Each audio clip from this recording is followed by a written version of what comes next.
Hello, good morning. कशा आहात सगळे? मी एकदम मजेत आहे.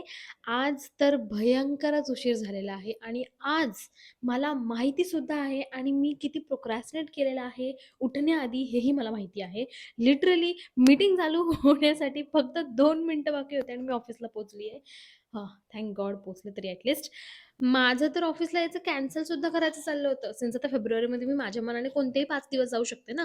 तर मी म्हटलं आज नाही उद्या जाते. पण नेमकं माझं पप्पांसोबत सकाळी बोलणं झालं, की आपल्याला बँकेत जायचं, तर आज नको उद्या जायला म्हणून मी गुपचूप आज गेले. कारण की मला नेक्स्ट वीकमध्ये मग मला 3 दिवस जायला लागलं असतं. व्हॉटएव्हर.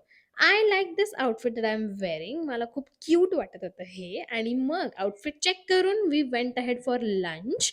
जसं की तुम्ही बघितलं मी नाश्तासुद्धा बाहेरच केला कारण की उशीर झाला होता. And then finally we got a diaries 2026च्या आणि मला स्टेशनरी बघून मी वेडी होते. मला कोणतंही टाइपचं तुम्ही स्टेशनरी दाखवा, आय विल बी मॅड. काम केलं ऑफकोर्स. काम करून मग आम्ही निघालो घरी. As usual I was dropping चेष्टा. बाय द वे, जर मी फ्युचरमध्ये कधीही बाईक घ्यायचा विचार केला, तर ती मी फक्त हीच बाईक घेईल, रॉयल एनफील्डची हंटर 350 कारण माझे फक्त याच बाईकवर पाय खालीपर्यंत टेकतात. So manifesting this soon and I will see in the next one. Bye.